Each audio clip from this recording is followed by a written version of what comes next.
Good morning to all the students. आज हम लोग कक्षा 9वीं से लेकर के 12वीं तक नोट मेकिंग एंड समराइजिंग, जो कि बोर्ड परीक्षा में विशेष करके 10वीं क्लास और 12वीं क्लास में ये आता है 4 नंबर का। और ये बहुत महत्वपूर्ण है और उतना कठिन भी नहीं है, बहुत सहज है। आप इसमें आसानी से नंबर उठा सकते हैं। तो आज हम लोग देखने जा रहे हैं कैसे नोट मेकिंग, कैसे नोट बनाते हैं और उसका समराइज किस तरह से हम लोग उसका संक्षिप्तीकरण करते हैं, उसको हम लोग आज देखने जा रहे हैं। तो नोट मेकिंग एंड समराइजिंग। तो यहाँ हम लोग शुरुआत में देखते हैं नोट मेकिंग। यह एक आवश्यक अध्ययन कौशल है। अधिक लंबे अध्ययन सामग्री को याद रख पाना संभव नहीं हो पाता, तब लेख के प्रमुख बिंदुओं को अपने सुविधा अनुसार नोट कर लिया जाता है, जिसे हम नोट मेकिंग कहते हैं। तो बहुत सहज है कि बहुत लंबा लंबा पॉइंट्स रहता है, या तो बहुत या ऐसे को हमको याद करना होता है, या तो ऐसे टाइप क्वेश्चन लिखना होता है। तो हम उसको मेन मेन बिंदुओं को हम पॉइंट्स को लिख लेते हैं। या आपने देखा होगा कोई भी जो भाषण देता है वो पूरा भाषण को लिख के नहीं लेता है, लेकिन कुछ मेन बिंदुओं को, कुछ प्रमुख बिंदुओं को वो लिख के लेता है, ताकि उसको याद करना सहज हो जाए और आसानी से वो याद करके अपना भाषण दे सके। तो ऐसा ही कुछ नोट मेकिंग में भी है कि नोट मेकिंग एक बहुत बड़ा सा पैराग्राफ, परिच्छेद दिया हुआ होता है और उसको याद करना बहुत मुश्किल होता है, लेकिन उसमें का जो प्रमुख बिंदु है उसको हम लोग अपनी सुविधा अनुसार याद करने के लिए हम लोग लिख लेते हैं। उसी को कहा जाता है क्या? Note making. तो पॉइंट्स टू रिमेम्बर, आगे देखते हैं हम लोग पॉइंट्स टू रिमेम्बर। प्रमुख बिंदुओं को चिन्हित करना। तो देखो, जब हम लोग शुरुआत करते हैं नोट मेकिंग बनाने के लिए, नोट बनाते हैं, तो सबसे पहले तो हमको क्या करना है, जो प्रमुख बिंदु है, क्या क्या प्रमुख बिंदु है, वो जो पैराग्राफ दिया हुआ है उसमें के प्रमुख बिंदुओं को हम लोग चिन्ह कर लेते हैं। फिर फ्रेज के प्रारूप में पॉइंट अनुसार लिखना। तो पूरा वाक्य हम लोग नहीं लिखते हैं। फ्रेज, फ्रेज क्या होता है? फ्रेज जो है वाक्यांश, वाक्य का भाग होता है कि जिससे कि हमको पूरा पूरा अर्थ नहीं मिलता है। मतलब इसको आप ये ऐसा समझिए, शॉर्टकट में हम लोग लिखते हैं, पूरा वाक्य नहीं लिखते हैं पॉइंट्स में, लेकिन उस फ्रेज के रूप में हम लोग उसको लिखते हैं। आगे हम लोग और इसको विस्तार से समझने वाले हैं। फिर तीसरा है पॉइंट्स को सेक्शन तथा सब सेक्शन में विभाजित कर लिखना। पॉइंट्स को सेक्शन तथा सब सेक्शन में विभाजित करके हम लोग लिखते हैं। तो पहला हेडिंग डाल देंगे, उसके अंदर सब हेडिंग डाल देंगे, उसके अंदर फिर से सब हेडिंग डालेंगे। तो ऐसा करके हम लोग लिखते हैं, जिसे निम्न प्रारूप में लिखा जा सकता है। तो देखो, नोट्स मेकिंग का जो प्रारूप होता है वो किस तरह से होता है। तो मेन सेक्शन, पहला जो सेक्शन है उसको हम लोग किस तरह से डाल सकते हैं, पहला, दूसरा, तीसरा, चौथा, पांचवा, छठवां, इस तरह का नंबर डाल सकते हैं। जो हेडिंग है उसको पहला डाल सकते हैं, फिर दूसरा, फिर तीसरा, फिर चौथा, पांचवा, छठवां, इस तरह का जितना हमको नोट बनाना है, जितने संख्या में नोट बनाना है। फिर उसका सब सेक्शन को, जो सब हेडिंग रहेगा उसको दर्शाना है ए, बी, सी, डी, ई, इस तरह से हमको दर्शाना है। फिर सब सब सेक्शन, इसके अंदर अगर और हमको कुछ पॉइंट्स लिखना है, इसके अंदर उदाहरण आगे मैं बताऊंगा, तो इसके अंदर अगर हमको और कुछ पॉइंट्स लिखना है तो उसको इस तरह से पहला, दूसरा, तीसरा, चौथा, ऐसा हम लोगों को डालना होता है। फिर नोट्स लिखने के बाद, पॉइंट्स लिखने के बाद हम लोग क्या करते हैं, उसको समराइज करते हैं, संक्षिप्तीकरण करते हैं। मान लो टोटल पैराग्राफ है, उसमें 80 शब्द दिया हुआ है, तो उसका 1/3, तो 80 को हम लोग 3 से भाग दे देंगे। 80 को जो 3 से भाग दे देंगे तो उनको जो टोटल संख्या होगा उसका होना चाहिए समराइज करने का, तो उसका 1/3 होना चाहिए। मतलब जितना हम शुरुआत में हमको क्या गिनती करना पड़ेगा, जितने भी शब्द हैं उसको गिनती कर लेना पड़ेगा और उसके पश्चात उसको 3 से भाग दे देना पड़ेगा। तो जो संख्या आएगा उतना संख्या में हमको प्रयास करना पड़ेगा, क्या करने का, संक्षिप्तीकरण करने का प्रयास करना होगा। तो समराइजिंग, तो समराइजिंग में क्या समराइज करते हैं या तो संक्षिप्तीकरण करते हैं, तो हमको कौन कौन सी बातें हमको ध्यान में रखना है, उन बातों को हम लोग देख लेते हैं। यहाँ नोट्स में, नोट्स में लिखी गई प्रत्येक जानकारी की विस्तारित एवं सारगर्भित प्रस्तुति ही समराइजिंग कहलाता है। तो हम लोग शॉर्ट फॉर्म में लिखे हैं, कुछ पॉइंट्स लिखे हैं नोट में, उसको हम लोग अभी विस्तार देते हैं, उसको हम लोग विस्तार से बतलाते हैं, उसका हम लोग एक्सप्लेनेशन करते हैं, वर्णन करते हैं। वही क्या होता है, समराइजिंग। नोट्स में हम लोग जो फ्रेज के रूप में लिखे हैं, जो फ्रेज के हम लोग रूप में जो नोट्स में लिखे हैं, उसको हम लोग थोड़ा सा विस्तार देते हैं, वही क्या कहलाता है, समराइजिंग कहलाता है। वर्ड लिमिट्स का ध्यान रखा जाना आवश्यक होता है। जैसे मैंने कहा 1/3, मतलब अगर टोटल संख्या, शब्दों की टोटल संख्या 80 है, तो उसको 3 से भाग दे करके जितना संख्या होता है उतना हमको क्या करना है, वर्ड्स लिमिट रखना है। पॉइंट्स टू रिमेम्बर, क्या क्या पॉइंट को इसमें हमको याद करना पड़ेगा। पॉइंट्स टू रिमेम्बर, क्या क्या पॉइंट्स हम याद करेंगे। नोट के मेन पॉइंट्स को विस्तारित करना। नोट में हमने क्या क्या लिखा है उसको क्या करना है, अभी विस्तारित करना है। अगला, उदाहरण एवं तथ्यों को दोहराने से बचना। कई हमको रिपीट नहीं करना है, कुछ भी उदाहरण दिए हैं या तो कुछ फैक्ट है, सच्चाई है, उसको दोहराने से हमको बचना है। फ्रेजेस नहीं अपितु संपूर्ण सेंटेंस में लिखना। तो यहाँ पर जब समारी लिख रहे हैं उस समय हमको फ्रेज में, वाक्यांश में नहीं लिखना है, लेकिन पूरे वाक्य में लिखना है, सेंटेंस में लिखना है, मतलब पूरा वाक्य लिखना है, फ्रेज में नहीं लिखना है। वर्ड लिमिट्स को ध्यान में रखना, और कितना अधिक हमको वर्ड लिमिट्स, कितना संख्या में बोला गया है। कभी कभी क्वेश्चन में दे दिया जाता है कि 50 शब्दों में लिखो, ऐसा दे दिया जाता है, तो उसी को हमको ध्यान रखना है, वर्ड लिमिट्स को भी हमको ध्यान रखना होता है। फ्लो चार्ट्स का भी प्रयोग किया जा सकता है। फ्लो चार्ट्स मतलब आप चार्ट के माध्यम से भी आप उसको दिखा सकते हैं, समरी को फ्लो चार्ट्स के रूप में भी दिखा सकते हैं। शॉर्ट फॉर्म्स और सिंबल्स का प्रयोग कर लिखना। शॉर्ट फॉर्म, अब्रीविएशन भी बोलते हैं, शॉर्ट फॉर्म्स के रूप में, और कुछ सिंबल का प्रयोग भी करेंगे तो क्या हो जाएगा, और छोटा हो जाएगा, है ना। सिंबल का प्रयोग करके हम लोग लिख सकते हैं। फिर आर्टिकल्स, आर्टिकल्स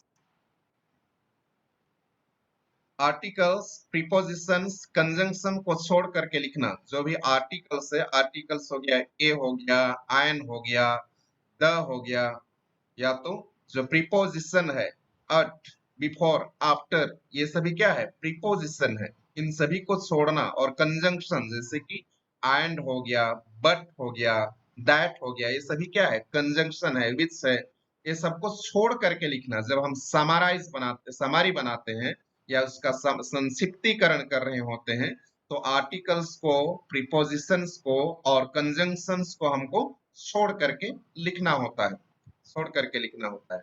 आगे, तो इतना तो हमको ध्यान में रखना है। हम लोग अभी देख लिए कि हमको किस तरह से नोट बनाना है और किस तरह से उसका समराइज करना है, उसका नियम हमने अभी देखा है। हम उसका नियम देख लिए। अभी यहाँ पर नीचे जो है वो क्वेश्चन, ये क्वेश्चन पिछले पिछले बार के 12वीं क्लास में आया हुआ है, तो ये सभी के लिए लागू होगा। 10वीं क्लास में भी ऐसा आता है, 10वीं क्लास में भी हम लोग आगे पढ़ने जा रहे हैं, लेकिन ये जो क्वेश्चन है यहाँ दिया हुआ है, आप देख पा रहे हैं, ये 12वीं क्लास में क्वेश्चन आ चुका है। 12वीं क्लास में ये क्वेश्चन आया हुआ है। Read the following passage carefully and answer the questions given below it.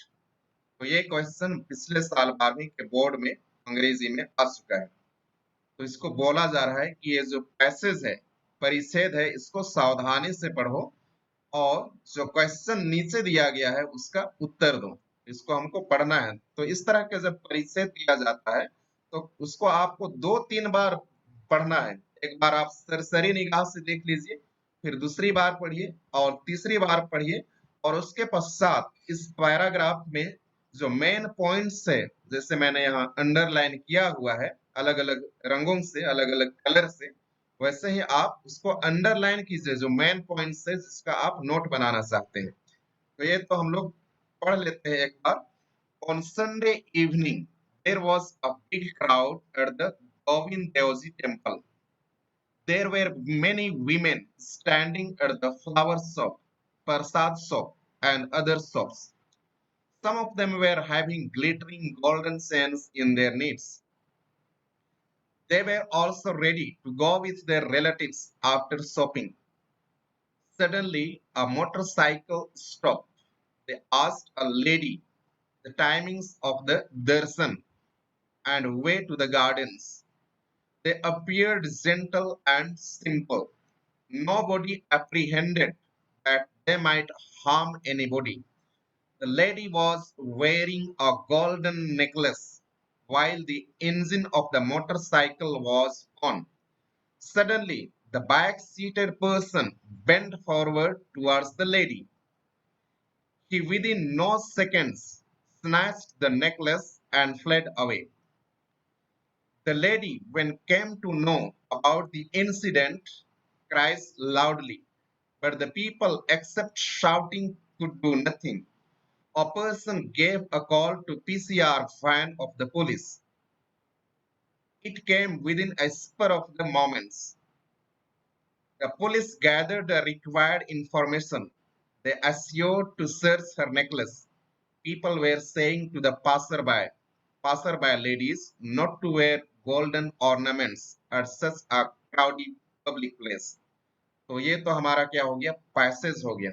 अब पढ़ लिए हम लोग इसको। आपको 2 या 3 बार पढ़ना है एग्जाम में, और जो मेन पॉइंट्स हैं उसको आपको नोट कर लेना है। तो हम लोग इसको कैसे करेंगे आगे, उसको मैं बता रहा हूँ। तो यहाँ पर क्वेश्चन क्या बना हुआ है, देखो नीचे क्वेश्चन क्या हुआ है, ये क्वेश्चन आया हुआ है।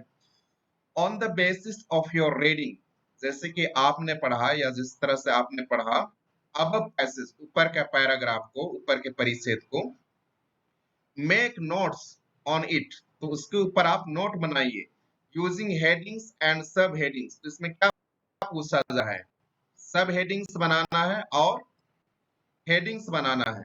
तो हेडिंग्स और सब हेडिंग्स बना करके हमको नोट बनाना है।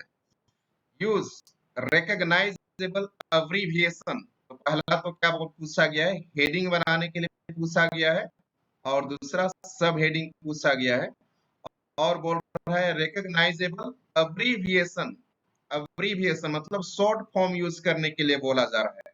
वेयर एवर नेसेसरी, जहां पर जरूरत हो वहां पर आप शॉर्ट फॉर्म का भी प्रयोग करो। तो पहला क्वेश्चन आपको समझ में आ गया होगा। तो ये 4 टोटल 8 नंबर का आता है। ये क्वेश्चन जो है, पहला क्वेश्चन कितने नंबर का है, ये 4 नंबर का है। उसमें हेडिंग्स लिखना है, सब हेडिंग्स लिखना है, और अब्रीविएशन शॉर्ट फॉर्म लिखना है। दूसरा क्वेश्चन भी देख लेते हैं हम लोग। Right a summary of the passage, तो ये जो पैसेज है, ये परिच्छेद है, उसको हमको समरी लिखना है। अबाउट 80 वर्ड्स, तो देखो कितने शब्दों में इसको संक्षिप्तीकरण करना है, 80 शब्दों में। 80 वर्ड्स, 80 शब्दों में इसका हमको संक्षिप्तीकरण करना है। Using notes made and also suggest a suitable title, तो दूसरा में पूछा गया है संक्षिप्तीकरण तो करना है, लेकिन इसका एक सुंदर सा टाइटल भी देना है, इसका सुंदर सा एक टाइटल भी देना है। तो ये भी 4 नंबर का है। तो देखो टोटल 8 नंबर का क्वेश्चन है, तो उतना कठिन नहीं है, बहुत सहज है। थोड़ा सा हमको ध्यान देना है, और आप परीक्षा में अच्छे अंक हासिल कर सकते हैं अगर आप थोड़ा सा ध्यान देंगे तो। ये तो क्वेश्चन है, हमने पढ़ लिया। पहला में हेडिंग, सब हेडिंग और शॉर्ट फॉर्म लिखना है। शॉर्ट फॉर्म तो 3 चीजें हमको करना है। पहला में हमको 3 चीजें करना है। हम लोग और एक बार देख लेते हैं उसको। 3 चीजें कौन कौन से है।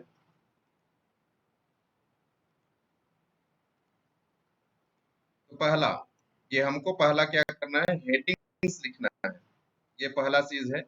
फिर दूसरा है सब हेडिंग्स, सब हेडिंग्स और अब्रीविएशन।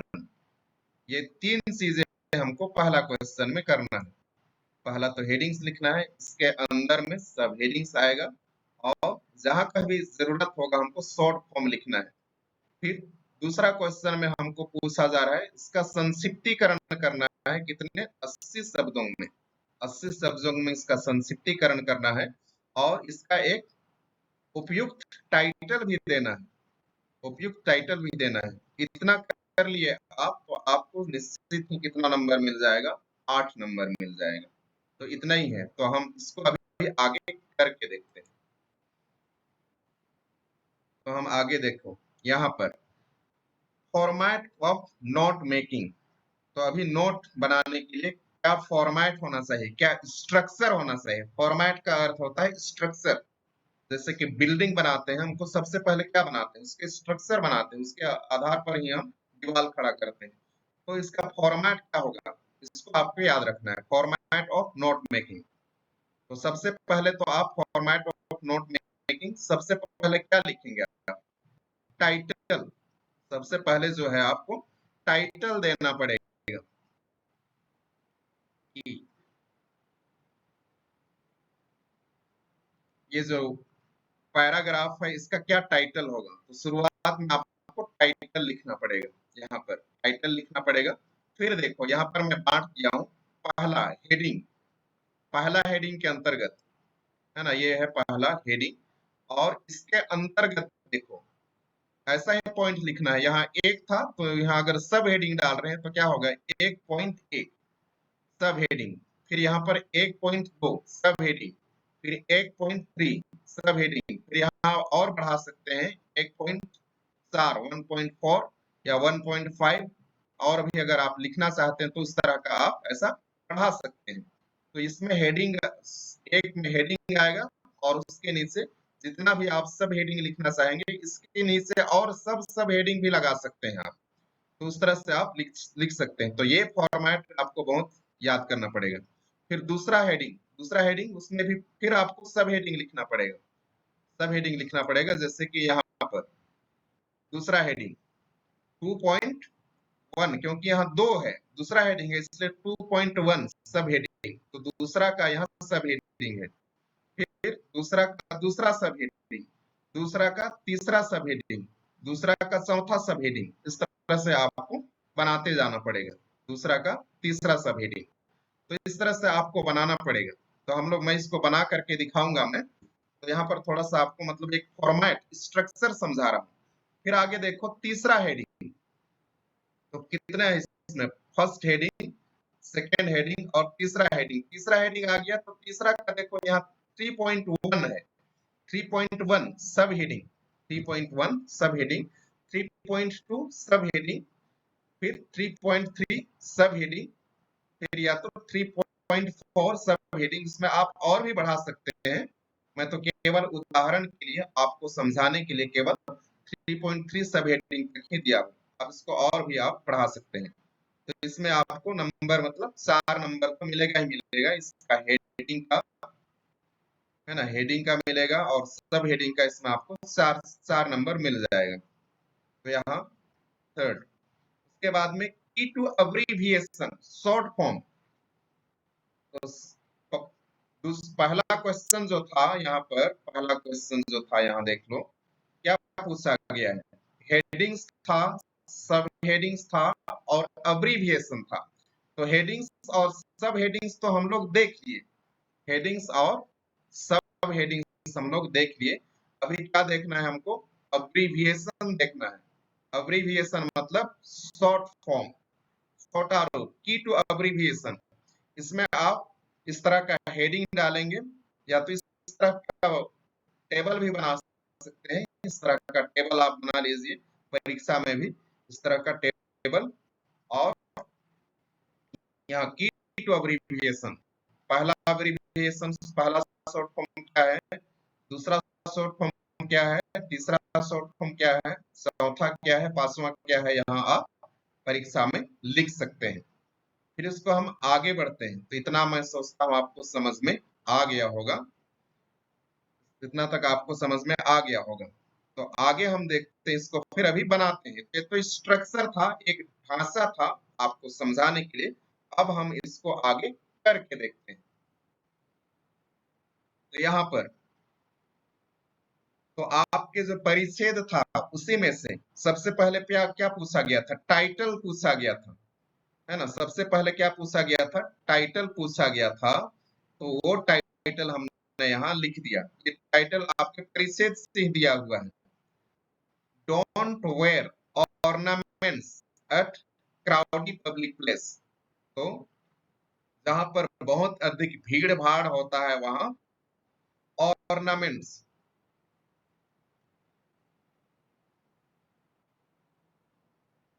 तो जो भी सोना चांदी का जो भी हार है उसको पहनने की जरूरत नहीं है। तो भीड़ भाड़ जैसे जगह में सोना चांदी के जो भी आपका हार है उसको पहनने की जरूरत नहीं है। तो यही हमारा क्या है, हेडिंग है। डोंट वेयर, वेयर का अर्थ होता है पहनना, ऑर्नामेंट्स का अर्थ होता है हार या तो जवाहर, सोने चांदी का जवाहर। और क्राउडी, क्राउडी मतलब भीड़ भाड़ वाली जगह में आपको बचना चाहिए, मतलब सोने चांदी के हार को पहनने से। तो ये हमारा क्या हो गया, टाइटल हो गया। सबसे पहले हमने टाइटल लिख दिया। फिर देखो हेडिंग में लिखा हूं, ये क्या है, पहला गोविंद देवजी टेम्पल। तो इसको हमने कहाँ से उठाया, परिच्छेद से उठाया, पहला परिच्छेद से, जिसको कि मैं उसको अलग अलग कलर से दिखाया हूं मैं ऊपर, वहां से हम लोग उठा लिए, एक हेडिंग उठा लिए। जगह कहाँ का है, गोविंद देवजी टेम्पल, उस जगह के बारे में बात की जा रही है। तो वहां पर क्या क्या हुआ, गोविंद देवजी टेम्पल के आसपास क्या क्या हुआ, उसको हम लोग सब हेडिंग में डाल दिए। तो यहाँ पहला हेडिंग है, इसलिए 1.1 संडे इवनिंग बिग क्राउड। ये पूरा वाक्य नहीं है, केवल फ्रेज के रूप में, एक वाक्य का अंश है। पूरा पूरा वाक्य हमको लिखना नहीं है सब हेडिंग में। तो क्या के रूप में लिख दिए हम लोग, फ्रेज के रूप में इसको लिख दिए। इस रविवार शाम को वहां बहुत भीड़ भाड़ था। कहाँ पर, गोविंद देवजी टेम्पल के पास रविवार का दिन था और बहुत शाम के समय भीड़ भाड़ था। बिग क्राउड मतलब बहुत भीड़ भाड़ था। दूसरा सब हेडिंग देखो, women standing different shops। तो महिलाएं खड़ी थी अलग अलग दुकानों में, डिफरेंट शॉप्स। तो हमने पढ़ा था जो महिलाएं थी अलग अलग दुकानों में वहां पर वो खड़ी थी। Third, glittering golden sense. तो यहाँ पर देखो एक ग्लिटरिंग, गिल्ट लिखा हुआ है, क्या है, शॉर्ट फॉर्म, अब्रीविएशन है। पूछा गया था ना, जहां पर भी जरूरत होगा आप वहां पर क्या लिख सकते हैं, अब्रीविएशन, शॉर्ट फॉर्म में लिख सकते हैं। ग्लिटरिंग, ग्लिटरिंग का अर्थ होता है चमकने वाला, चमकीले, सोने का सेंस, सोने का हार उन लोग पहने हुए थे। ग्लिटरिंग मतलब चमकते हुए सोने का हार पहने हुए थे। तो यहाँ ग्लिट क्या है, ग्लिटरिंग का, ग्लिटरिंग का एक अब्रिविएशन है, मतलब छोटा रूप है या तो शॉर्ट फॉर्म है। फिर आगे देखो यहाँ मोट, फिर यहाँ पर अपोस्ट्रोफी है, MOT के बाद यहाँ क्या है, ये अपोस्ट्रोफी है, MOT अपोस्ट्रोफी CLE। ये भी क्या है, अब्रिविएशन है। क्या का अब्रिविएशन, मोटरसाइकिल, मोटरसाइकिल का अब्रिविएशन हम लोग लिखते हैं यहाँ, MOTCLE, मोटरसाइकिल। स्नैचर, स्नैचर मतलब लूटने वाला, छीनने वाला। तो यहाँ पर किसी महिला का वो हार को, सोने का हार को छीन ले गया, कि लोग आए गाड़ी से, उन्होंने महिला से उसका हार को छीन के भाग गए। तो स्नैचर मतलब छीनने वाला। तो ये क्या है, दूसरा हेडिंग है। दूसरा में हम लोग जो दूसरा कलर किया है वहां पर, मोटरसाइकिल से लोग आए और उन लोग क्या छीन के ले गए, हार को छीन ले गए। तो ये दूसरा हेडिंग हो गया। तो इसके अंतर्गत क्या क्या हुआ, सब हेडिंग्स में डालेंगे हम लोग। तो यहाँ 2 है, दूसरा हेडिंग है, इसलिए 2.1 डाल दिए। तो यहाँ मोटरसाइकिलर, तो देखो यहाँ पर अब्रिविएशन है मोटरसाइकिलर का, यहाँ पर यहाँ टी के बाद अपोस्ट्रोफी लगा हुआ है ऊपर में, यहाँ छूट गया है, मतलब उसको हम अब्रिविएट कर दिए हैं, शॉर्ट फॉर्म में लिखे। मोटरसाइकिलर आस्क्ड दर्शन टाइमिंग। तो जो मोटरसाइकिल से आया उसने पूछा कि मंदिर में दर्शन का क्या क्या समय है, कब कब दर्शन करना होता है। दर्शन मतलब ये हिंदी शब्द है, कब कब दर्शन का टाइमिंग है, समय है, उसने पूछा। गार्डन वे, और क्या पूछा, बगान तरफ का रास्ता भी पूछा हो, शायद भागने के लिए, है ना। गार्डन वे, गार्डन का अर्थ होता है बगान, वे का अर्थ होता है रास्ता है। तो पूरा वाक्य में नहीं है, ये भी क्या में है, वाक्यांश में है, मतलब फ्रेज में है। फिर दूसरा सब हेडिंग देखो 2.2, नोबडी, कोई भी नहीं, नोबडी मतलब कोई भी नहीं, अफ्री, यहाँ पर APPR, ये शॉर्ट फॉर्म है, अब्रिविएशन है क्या का, अप्रीहेंडेड का। अप्रीहेंडेड का शॉर्ट फॉर्म है, मतलब किसी को समझ में नहीं आया। दे हार्म एनीबॉडी, कि वे किसी को नुकसान पहुंचा सकते थे। किसी को समझ में नहीं आया कि ये लोग किसी को क्या कर सकते थे, नुकसान पहुंचा सकते थे। They harm anybody.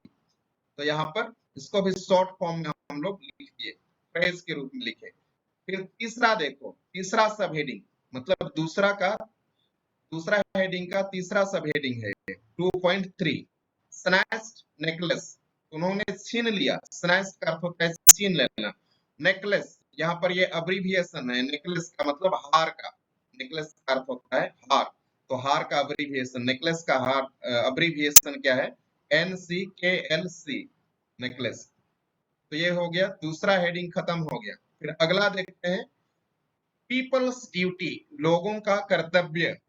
तो वहां पर लोग क्या कर रहे थे, उनको क्या करना चाहिए, ये हम देख रहे हैं परिच्छेद के अंतर्गत। तो तीसरा हेडिंग हमने दे दिया क्या? पीपल्स ड्यूटी, लोगों का कर्तव्य। 3.1, तो तीसरा का सब हेडिंग देखो, लेडी क्राइस लाउडली। तो जिसका सेंस छीना गया वो बहुत जोर से क्या करती है? चिल्लाती है। लाउडली मतलब जोर से, लाउडली जोर से, क्राइस क्राइस मतलब चिल्लाती है, बहुत जोर से वो चिल्लाती है। लेडी क्राइस लाउडली, जोर से चिल्लाती है। फिर तीसरा सब हेडिंग, तीसरा का दूसरा sub heading, person call PCR police van. तो किसी ने वहां पर पुलिस की गाड़ी को क्या कर दिया? फोन कर दिया। पुलिस गैदर्ड इंफॉर्मेशन, और पुलिस वहां इकट्ठी हो, मतलब जमा करती है। गैदर्ड मतलब जमा करती है।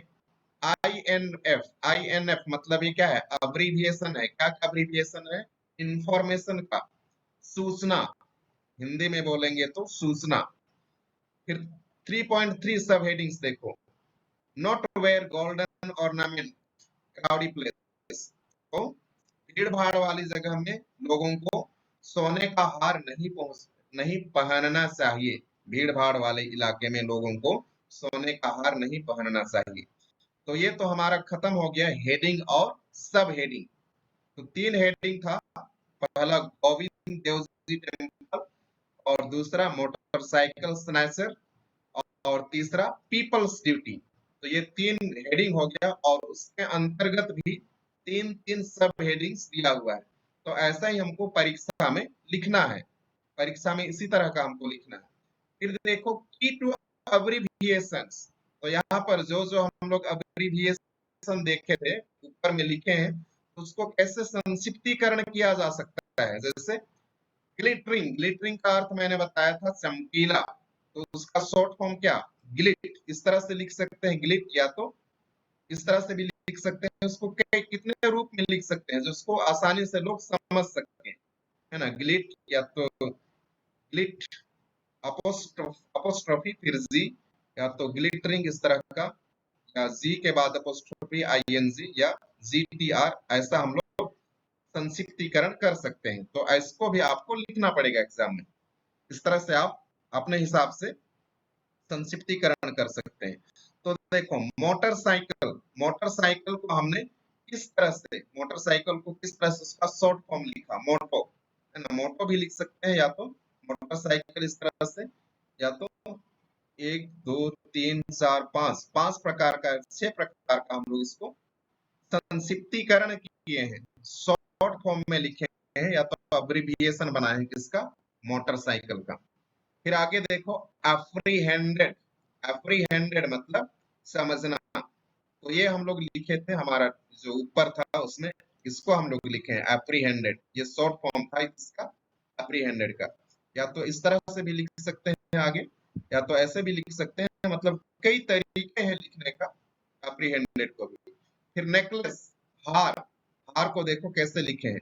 तो हम लोग जो यूज किए थे जो ऊपर में, उसको इसको यूज किया गया था, इसको हम लोग प्रयोग किए हैं। तो इस तरह से भी हम लोग लिख सकते हैं, लेकिन आपको यहाँ पर जो शॉर्ट फॉर्म यूज किए हैं उसका आपको विस्तार से लिखना पड़ेगा। तो यहाँ अगर आप NCKLC लिखे हैं तो इसको लिख करके उसका फुल फॉर्म देना पड़ेगा नीचे, की टू अब्रिविएशन में।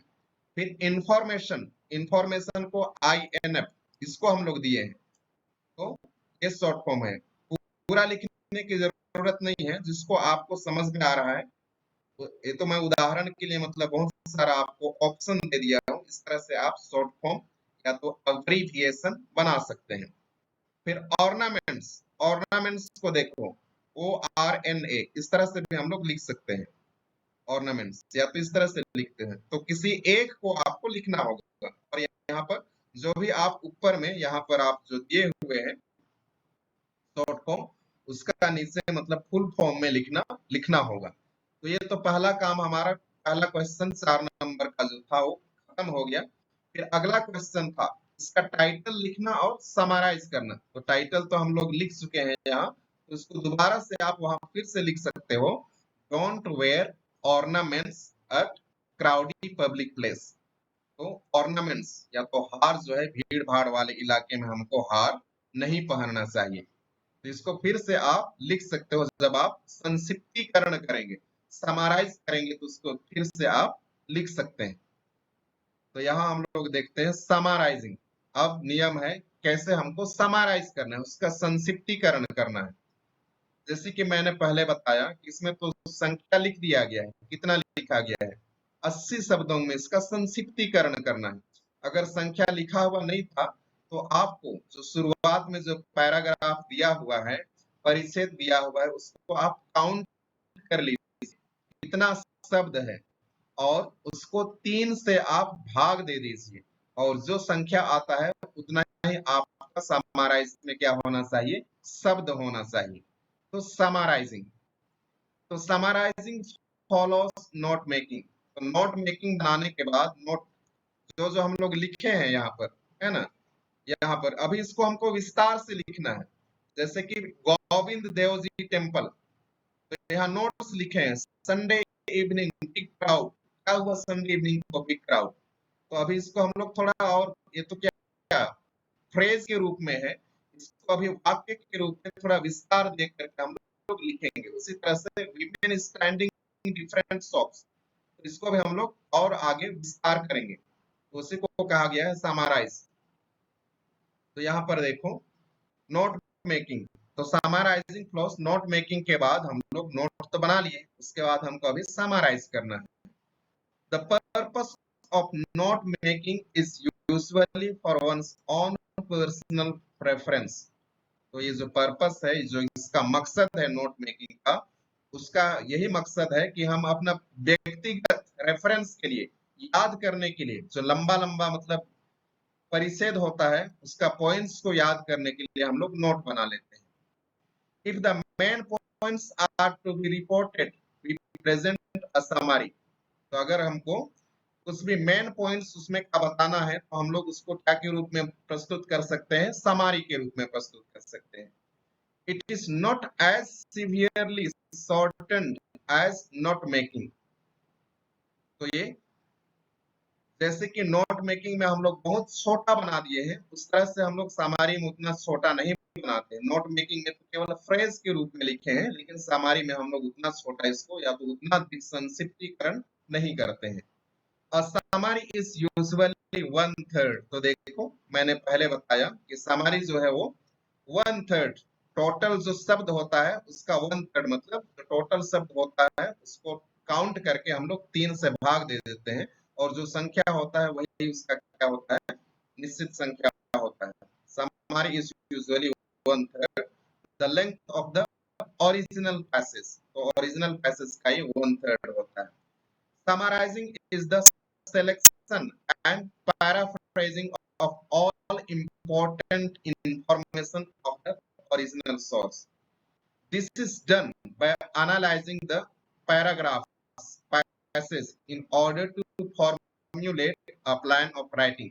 तो इसके समराइज करने के लिए भी हमको बार बार जो पैसेज ऊपर में ओरिजिनल पैसेज दिया हुआ रहता है, उसको हमको 2 या 3 बार हमको पढ़ने की जरूरत होती है, मेन पॉइंट्स का नोट बनाना होता है, और जो भी नोट बनाए हैं उसको विस्तार देना होता है। The process of summarising would involve steps followed in note making. तो समराइज करने का जो अलग अलग कदम है वो इस तरह से है। एक बार तो हम लोग ऊपर देख लिए हैं, फिर और एक बार हम देख लेते हैं। Underlining important ideas. तो हमको सबसे पहले जो है ओरिजिनल पैसेज में हमको क्या करना पड़ेगा, अंडरलाइन करना पड़ेगा, जो महत्वपूर्ण विचार है उसको अंडरलाइन करना पड़ेगा। Now note down the important points. जो भी महत्वपूर्ण बिंदु है, प्रमुख बिंदु है, उसको हमको लिख लेना है। Writing them down abridge the verbs। और उनको लिख लेने के बाद हमको एवरेज द वर्ब्स, वर्ब के साथ उसको जोड़ देना है।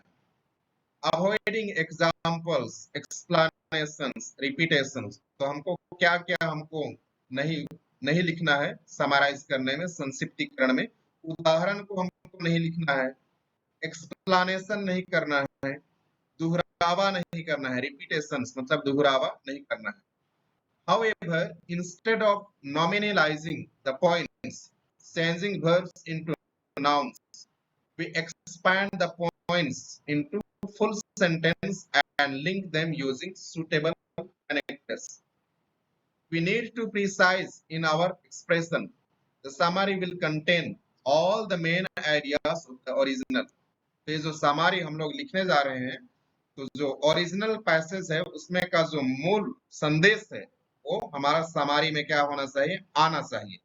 Practice in using one word for many will help. तो बहुत सारे शब्दों के लिए एक शब्द है ना, बहुत सारे शब्द के लिए एक शब्द का अगर हम अभ्यास करेंगे तो वो हमारे लिए बहुत क्या होगा, मददगार होगा, हेल्पफुल होगा। फॉर एग्जाम्पल, उदाहरण के लिए यहाँ पर children who show intelligence far beyond their age often turn out to be mediocre in adult life। तो देखो ये बहुत सारा शब्द इसमें जुड़ा हुआ है, इसको हम शॉर्ट फॉर्म में कैसे बोल सकते हैं? Precious children often turn out to be mediocre in adult life। तो देखो precocious children, precocious मतलब जो ध्यान देते हैं, बहुत सारी चीजों को शुरुआत से ही ध्यान देते हैं, वो अपने बुजुर्ग अवस्था में बहुत ही मतलब माध्यम वर्ग के उन लोग जीवन जीते हैं।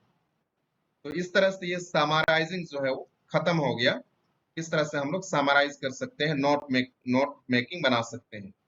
फिर अगला क्वेश्चन देखते हैं। तो इतना तो आपको समझ में आ गया होगा, ये 8 नंबर का आता है। तो अगला क्वेश्चन ये भी परीक्षा में आ चुका है, पिछले साल परीक्षा में आ चुका है।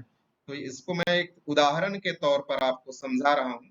ये भी 4 नंबर का आता है। पहला जो हमने पढ़ा 2 क्वेश्चन था वो तो 8 नंबर का था, लेकिन ये जो क्वेश्चन है 4 नंबर का आता है। Right a notice for your school bulletin board. तो अपने स्कूल के सूचना पट के लिए आपको एक नोटिस लिखना है। आपके स्कूल के सूचना पट के लिए एक नोटिस लिखना है। Your notice could be an announcement. आपका जो सूचना है वो एक घोषणा हो सकता है। फोर्थकमिंग इवेंट, जो कि आने वाली घटना का एक घोषणा हो सकता है। और रिक्वायरमेंट टू बी फुलफिल्ड, कभी जो भी जरूरत है उसको पूरा करना हो सकता है। और रूल टू बी फॉलोड, या तो उसको कुछ नियम, उसमें कुछ नियम को हमको पालन करना होता है। तो इस तरह का हमको कैसे हम नोटिस लिख सकते हैं, यहाँ हम लोग देख पा रहे हैं आंसर। तो आप चाहे तो इस तरह का जो टेबल है ना, बॉर्डर बना सकते हैं। परीक्षा में भी इस तरह का बॉर्डर बना सकते हैं। जैसे मैंने यहाँ रेड रंग से बना दिया है, रेड कलर से बना दिया है, तो आप भी परीक्षा में ऐसे बना सकते हैं। फिर सबसे पहले नोट मेकिंग में क्या हो, नोट मेकिंग नहीं, नोटिस में आ गए हम लोग अभी। नोटिस अगर हम देखना चाहते हैं तो सबसे पहले तो यहाँ जैसे जैसे यहाँ लिखा हुआ है समरफील्ड पब्लिक स्कूल दिल्ली। तो आपको जिस विद्यालय में आप पढ़ते हैं उस स्कूल का कैपिटल में, है ना, कैपिटल में आपको नाम लिखना होगा। समरफील्ड पब्लिक स्कूल दिल्ली, इस तरह से आप उसको नाम लिखना होगा बड़े बड़े अक्षरों में, कैपिटल लेटर में। उसके ठीक नीचे आपको लिखना पड़ेगा नोटिस, अभी कैपिटल में। और उसके ठीक नीचे क्या के बारे में ये नोटिस दे रहे हैं उसका टाइटल लिखना पड़ेगा, कि आप ये जो नोटिस है उसको क्या के बारे में आप नोटिस दे रहे हैं, उसका टाइटल लिखना पड़ेगा। यहाँ यहाँ पर क्या है, अपॉर्चुनिटीज आफ्टर SSCE। SSCE मतलब second year certificate exam, second year school certificate exam मतलब 12वीं के बाद जो भी अवसर आपके लिए दिया जाता है उसके बारे में, क्या क्या अवसर है उसके बारे में ये नोटिस दिया गया है। तो ये 3 स्टेप, तीनों क्या में है, सबसे बीच में लिखना है आपको, और तीनों कैपिटल लेटर में लिखना है। और इसके बाद ये जो डेट है, चूंकि ऊपर हो गया है ये, इसको मैं नहीं सुधारा, ये डेट, उसके पश्चात यहाँ आपको डेट लिखना है। अपॉर्चुनिटीज आफ्टर SSCE, इसके पश्चात आपको यहाँ पर डेट डालना है। Noted counsellor Thomas Alva will deliver a talk on opportunities after SSCE as per details given below. तो यहाँ पर कोई सेमिनार देने के लिए आ रहा है, क्या पर? SSC मतलब हायर सेकेंडरी परीक्षा के बाद लोगों को क्या करना है, उसके बारे में वो काउंसलिंग करेगा। कौन? Thomas Alva. तो उसको लिखा गया है, और कब, समय दिया हुआ है as per details given below, मतलब जैसे कि डिटेल में नीचे दिया गया है, कब और किस तारीख को देगा, जगह क्या होगा, ये सब को हमको लिखना पड़ेगा। तो यहाँ पर देखो डेट दिया हुआ है 10 जनवरी 2020, है ना, 10 जनवरी 2020। टाइमिंग, टाइम दिया हुआ है 11:30 बजे AM, PM नहीं है ना सर, सुबह का समय है 11:30 बजे, तो AM का समय दिया हुआ है। वेन्यू, वेन्यू का अर्थ होता है जगह। स्कूल ऑडिटोरियम, कहाँ पर? School auditorium. तो आपको इस जो सूचना है, इससे पूरा मतलब डिटेल आपको मिल गया। तो आप डेट लिखना पड़ेगा, समय कब लिखना, समय भी देना पड़ेगा और जगह देना पड़ेगा, तब तो कोई भी व्यक्ति वहां पर उस डेट को उस समय पर और उस जगह में आएगा। ये तीनों चीज बहुत ही महत्वपूर्ण है। फिर यहाँ कुछ प्रतिबंध भी है, रिस्ट्रिक्शंस, कुछ प्रतिबंध भी है। क्या क्या रिस्ट्रिक्शन है? देखो, पहला, classes 11th and 12th only, इसमें केवल कक्षा 11वीं और कक्षा 12वीं वाले ही भाग ले सकते हैं। कक्षा 9वीं और 10वीं वाले और दूसरे क्लास वाले भाग नहीं ले सकते हैं। केवल 11वीं 12वीं वालों के लिए ये सेमिनार का आयोजन किया गया है। दूसरा, school uniform with blazer essential, तो सभी को स्कूल यूनिफॉर्म में आना है, और उसके साथ ये जो ब्लेजर, ब्लेजर मतलब स्कूल यूनिफॉर्म के ऊपर ठंड के दिनों में जो जैकेट पहना जाता है उसको कहा जाता है ब्लेजर, ब्लेजर। तो ये बहुत महत्वपूर्ण है। फिर आगे दिया हुआ है note, no entry after 11 AM, तो 11:30 बजे से शुरू होगा, लेकिन सभी को 11 बजे प्रवेश कर जाना है, मतलब 11 बजे के पहले तक सबको ऑडिटोरियम में घुस जाना है, और 11 बजे के बाद में किसी को वहां प्रवेश करने नहीं दिया जाएगा। तो इस तरह से आप मतलब नोटिस लिख सकते हैं। आशा वोरा स्कूल कैप्टन, तो आशा वोरा जो है वो स्कूल का क्या है, साला नायक है, कैप्टन है, उसने ये क्या दिया है, सूचना दिया है। तो ऐसा ही आपको भी सूचना देखना, नोटिस देना पड़ेगा, और ये देखिए कितना ही आपको लिखना है, और कितने नंबर का है, 4 नंबर का। और आगे हम एक क्वेश्चन और देख लेते हैं। यू आर रवि, या और रचना, ये भी क्वेश्चन आ चुका है परीक्षा में। As president of the cultural forum of your school, तो आप कल्चरल फोरम या सांस्कृतिक, संस्कृति विभाग के आप क्या है, प्रेसिडेंट है, अध्यक्ष हैं। You have organised an inter school dance competition, और आपने आयोजन किया है इंटर स्कूल डांस कंपटीशन, अंतर अंतर अंतर स्कूल डांस प्रतियोगिता का आयोजन किया है। On the occasion of the silver jubilee celebration, क्योंकि आपका स्कूल का मतलब सिल्वर जुबली सेलिब्रेशन हो रहा है, सिल्वर जुबली मना रहा है आपका स्कूल का स्थापना का, तो उसके अवसर पर डांस कंपटीशन रखा गया है। Right a notice in 50 words, तो इसमें लिखा गया है 50 शब्दों में क्या लिखना है, नोटिस लिखना है। इन्फॉर्मिंग द स्टूडेंट्स, आपको बच्चों को क्या, विद्यार्थियों को सूचना देना है। ऑफ योर स्कूल, अपने स्कूल के बच्चों को सूचना देना है अबाउट दिस कंपटीशन, इस प्रतियोगिता के बारे में। तो ये क्वेश्चन आ चुका है, तो हम लोग इसको कैसे बनाए हैं, देखिए। तो वही फॉर्मेट है जैसे कि यहाँ पहले दिया हुआ था, इसमें वही फॉर्मेट है, सेम, तो आपको और अच्छे से समझ में आएगा। मैंने बॉर्डर बना दिए इस तरह से। फिर यहाँ देखो, Saint Mary's public school Raipur, तो ये तो स्कूल का नाम बड़े बड़े अक्षरों में, तो यहाँ बड़ा अक्षर में नहीं लिखा हूं मैं, लेकिन इसको आप ऐसे भी लिख सकते हैं, या तो बड़े अक्षरों में लिख सकते हैं। फिर नोटिस सबसे बीच में, फिर कल्चरल फोरम, मतलब क्या है, क्या के बारे में नोटिस दिया जा रहा है, इसका हम लोग यहाँ टाइटल लिख दिए, कल्चरल फोरम। फिर देखो डेट, यहाँ पर डेट सही जगह में है, 5 मार्च 2020। cultural forum of our school is going to organize an inter-school dance competition on the occasion of its silver jubilee celebration. कल हमारा जो संस्कृति विभाग है वो आयोजित करने जा रहा है इंटर स्कूल डांस कंपटीशन का, क्या के उपलक्ष्य में, सिल्वर जुबली सेलिब्रेशन के उपलक्ष्य में। The dance teams of 10 schools are participating.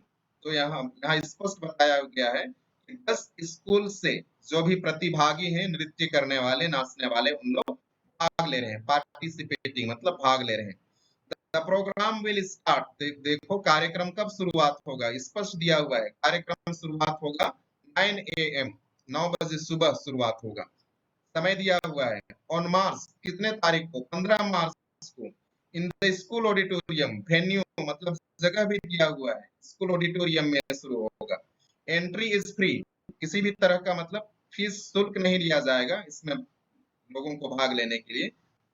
For the students of the school, मतलब स्कूल के जो भी प्रतिभागी हैं उनसे किसी भी तरह का फीस वसूला नहीं जाएगा। जो अगर बाहर से हो सकते हैं शायद उनके लिए पैसा लगेगा, लेकिन जो अपने स्कूल के हैं उनको किसी भी तरह का उनको शुल्क नहीं लिया जाएगा। तो रवि रचना, ये कौन है? रवि रचना, रवि रचना है प्रेसिडेंट, अध्यक्ष है कल्चरल फोरम, मतलब संस्कृति विभाग की वो क्या है, अध्यक्ष है। तो वो ऐसा लिखी है। फिर आगे देखते हैं, you have lost your purse in the bus. तो ये भी क्या है, एक नोटिस ही है, लेकिन लॉस्ट एंड फाउंड वाला, ये भी परीक्षा में आ चुका है, लॉस्ट एंड फाउंड। तो you have lost your purse, तुम अपना पर्स को कहाँ खो दिए हो? बस में। ड्राफ्ट एंड एडवर्टाइजमेंट, तो आपको अभी विज्ञापन देना है, suitable to given to the local daily newspaper.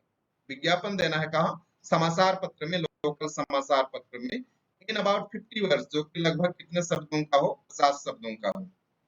तो टाइटल हम लोग लिख देंगे यहाँ, लॉस्ट एंड फाउंड, खोया पाया, टाइटल लिख दिए। लॉस्ट ब्लैक लेदर पर्स, तो मैंने खोया लेदर पर्स, चमड़े का पर्स, जो कि क्या रंग का है? काले रंग का है। इन डीटीसी बस, कौन से बस में? डीटीसी बस में, जो कि शहरों में चलता है। रूट नंबर हमको देना पड़ेगा, कौन से रूट नंबर में, क्योंकि बड़े बड़े शहरों में रूट भी होता है। तो रूट नंबर 320 में मैंने डीटीसी बस में यात्रा कर रहा था, तो वहां पर मैंने अपना पर्स खो दिया। While travelling from Durg to Raipur, कब? मैं जब यात्रा कर रहा था दुर्ग से रायपुर की यात्रा कर रहा था तब। Besides कैश, तो पैसे के अलावा, कैश मतलब पैसों के अलावा, it contain some very important bills and receipts, पैसों के अलावा इसमें बहुत ही महत्वपूर्ण बिल और कुछ रिसिप्ट भी है। बैंक पासबुक, उसमें बैंक पासबुक है। पासपोर्ट, पासपोर्ट है। एंड हाउस रजिस्ट्री पेपर्स, और घर का जो रजिस्ट्री का कागजात है वो भी उस पर्स में था। फाइंडर विल बी हैंडसमली और सुटेबली रिवार्डेड, जिस किसी को भी ये मिलता है उसको मतलब क्या मिलेगा? उसको पुरस्कृत किया जाएगा। हैंडसमली या तो सुटेबली, मतलब उसको सुटेबली, पर्याप्त रूप से उसको क्या किया जाएगा? पुरस्कृत किया जाएगा। प्लीज कॉन्टैक्ट, तो किसको संपर्क करना है? विजय शर्मा, B/67, ये उसका घर का मकान नंबर होगा। भिलाई रोड दुर्ग, भिलाई रोड दुर्ग में है, एक हो गया इसका, वहां का निवासी है, तो इसको संपर्क करना है। तो मोबाइल नंबर यहाँ दिया हुआ है। इस तरह से आपको क्या लिखना पड़ेगा? लॉस्ट एंड फाउंड का मतलब एक लिखना पड़ेगा। तो इस तरह से आपको देख रहे हैं, मतलब समाप्त हो गया है। तो कितना आसानी से, ये भी 4 नंबर का आता है। आप अगर अच्छे से इन सभी को देखते हैं तो आपको आसानी से नंबर मिल सकता है। तो आपको मैं सोचता हूँ समझ में आ गया होगा। तो मैं इसका रिकॉर्डिंग यूट्यूब चैनल में भी मैं डाल दूंगा। अगर आपने अभी तक मेरा यूट्यूब वीडियो सब्सक्राइब नहीं किया है तो सब्सक्राइब कर लीजिएगा, और इसका मैं PDF भी डाल दूंगा। तो यहाँ हम लोग जी सर। समाप्त करते हैं।